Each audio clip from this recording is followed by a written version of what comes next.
Hello guys, this is tutorial stream, and in this video you will learn how you can synchronize your external calendar with the OneCalendar application. So let us begin. In the first step, launch the OneCalendar app on your device, like on your mobile device or desktop computer.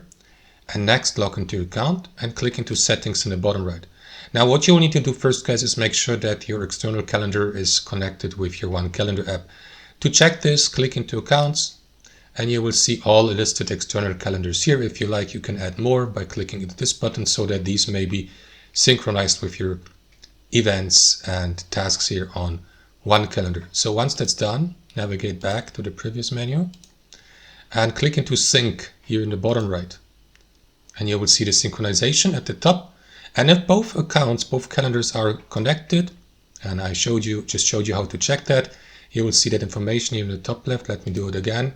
Synchronization completed, so that your entries from your Google Calendar may appear also here on OneCalendar and vice versa. That's it, guys. Thanks for watching. Hope you enjoyed it, and until next time.